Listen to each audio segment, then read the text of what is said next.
Hey everybody, it's been a few days. What's going on? Man, I am practicing some new songs. We got a whole new batch of songs for this new Chris Tomlin and Friends record. So I'm up here in my studio working on some of those and practicing a new one. Really cool stuff, man. I'm really excited to go out and play some of these someday, if we can get out there. But hey, I was just thinking about this. Somebody on one of the recent episodes had asked a question that said, can you show some C and D chord shapes? And so I thought I would kind of take a stab at that. Sorry, the song we were practicing was in, I was playing in A. And so what I was going to do is maybe just walk you through how I think through, there's no, there's no wrong way to think about the fretboard, right? You're looking at the neck. I think what I'm looking at is like a target, I think I heard Guthrie Trapp say target notes one time. His videos are great, by the way, if you want to check those out. Really nice guy too. Yeah. So what I'm doing a lot of time when I'm playing through some chord shapes is I'm looking at, you got to learn where all your notes are, right? So like if this is G, right? And then this is G, and this is G, right? And then up here is G. Okay? So I look at a target note. So if I'm in G, I'll pick that one, Sometimes as guitar players, we live up in this little area of the fretboard, right? So I might pick that G note, right? And what I'll do is I'll go from there, right? So there's two kind of basic shapes that I would pick from there. And it's funny that whoever wrote the question said C and D, because that's kind of what I would play out of. I would play, this chord shape here, which is like a it's like a C chord shape, right? So you're playing your C chord shape, but you're playing up here. C chord shape. And again, I'm thinking about where my root notes are. So if I'm in the key of G, I know my G is here, and I know it's here. Okay? So you got to know where those are. And like I said, I'm going from there. So once I start there, then I know, okay, I can break out of. Now, one thing that you can do is to try, you don't have to always play every note in the chord, right? So instead of, I do this all the time in the studio. Instead of playing a big old C chord like this, you don't need all those notes. Sometimes I just play like the D string, G string, and B string. Or maybe just three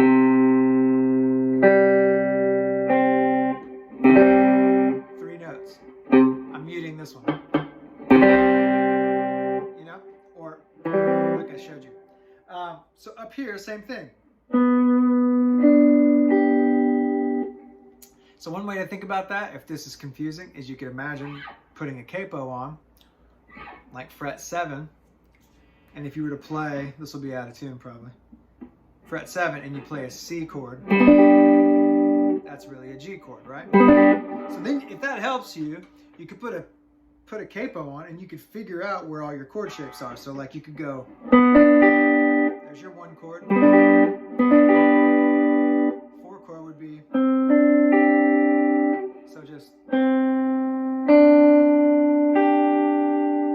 right? Show you that up close. So if I'm doing it that way, what I can really do here is take the fret capo off, and then I'm playing those same chords, 1 chord, and 4 chord.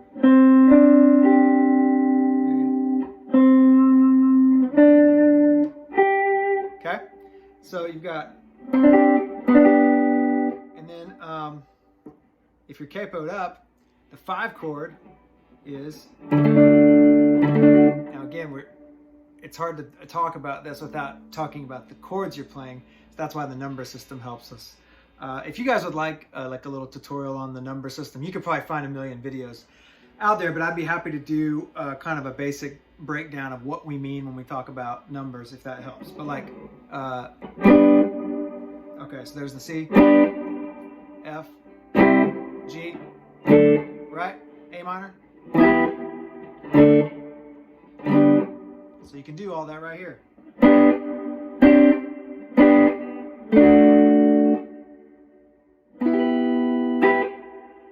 It's all there. So, back to what I was saying. If you're in the key of G, right here like this, those are your G notes, right? If you're playing your G, you can get away with not moving around a whole lot by just playing in this one little area. So there's your G chord, okay? Your C chord, okay? This is just there because I was just playing it. All I did was add a pinky.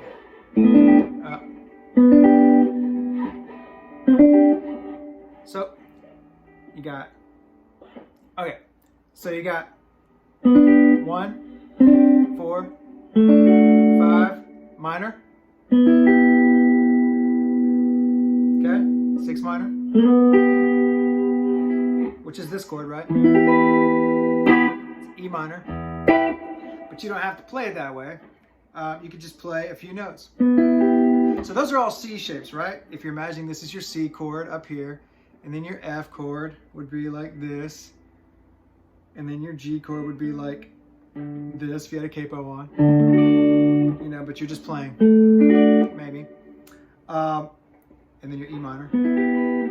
So it's a little confusing to talk about, and we can spend a few episodes doing this, but that would be my C shapes. Now my D shapes, I'm not really thinking out of shapes so much, like, oh, I'm in D shapes or whatever. I'm thinking, there's my G, right? So once I know where my root is, I know that I can play shapes all around that chord. So that was one of them. Now moving on to the kind of next set of shapes that I do kind of from here above using the E string.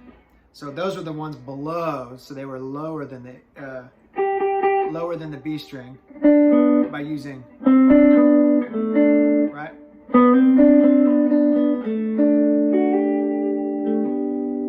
Okay, so up above it, so I would use this. So that would be like a D shape.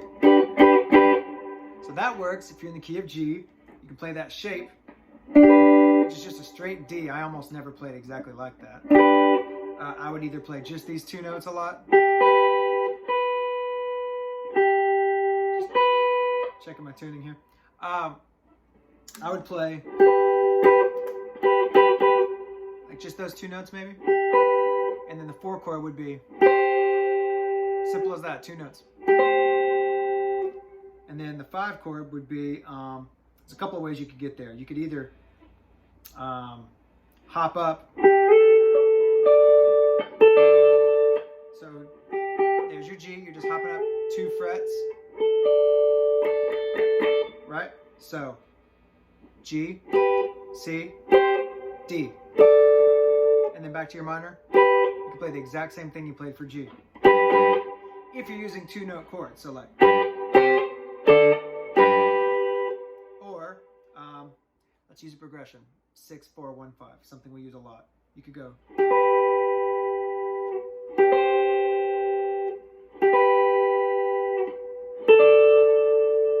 There's other ways you can play that. You can play this 6 like this.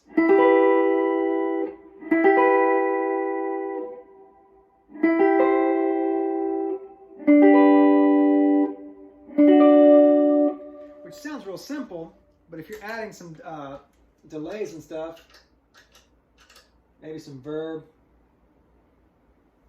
you could get something really pretty out of just those notes, right?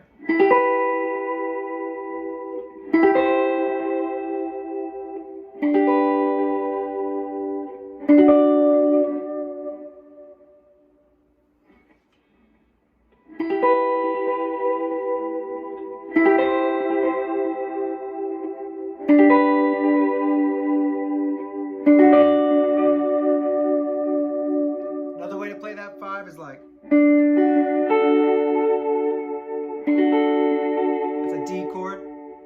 So, you know, it's like,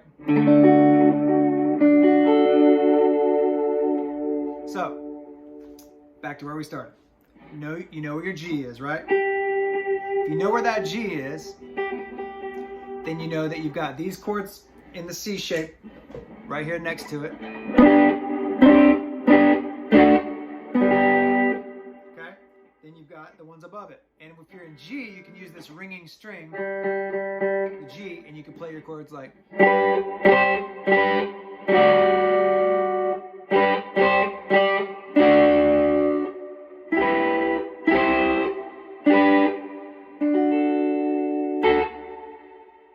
Or for the 5 chord. So, all I'm saying is, if you know where your G note is, then you can play all around it, and you don't have to move way up and down the fretboard to get to all your chords. You can just stay right here. So like you're turn down a little bit. 1 chord, 4 chord, 5 chord, 1 chord, 6 chord, back to the 4 chord, 1 chord. Okay? So you get all your chord shapes in there. It's just a E minor, C, which is your bar chord. I'm just borrowing. And then G, that's your C shape, but it's a G chord. And then down to D, well, we're just borrowing from this. So you can see where all that kind of lives right there in that one little space, and you can get a lot of work done. That's one of my main shapes that I look for. I'm like, if we're in a song and like a big bridge is coming, oh, where's my root note? There's my G. Okay, now if it's a 4 chord at the top of that bridge, I know I can slide up and that G is safe. And also I know I've got that sus right there, that 4 chord. I got that. I can go back to the 1, go to the 5, you know. So you got lots that you can live with right there in that one space, and you're just playing.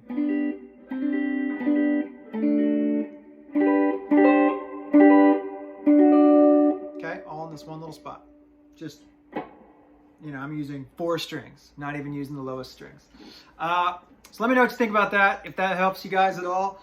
That's just kind of off top of my head, best way I could think to describe it in the moment. But as soon as I turn the camera off, I'll think of like 5 better ways to say what I just said. But this is yeah, it's just some thoughts about that. I was just up here. I was up here playing that. Man, that might be helpful to kind of help unlock some of that for somebody.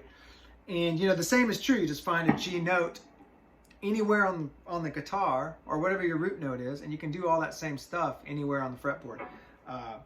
Maybe not with those shapes, but you just pick a different chord.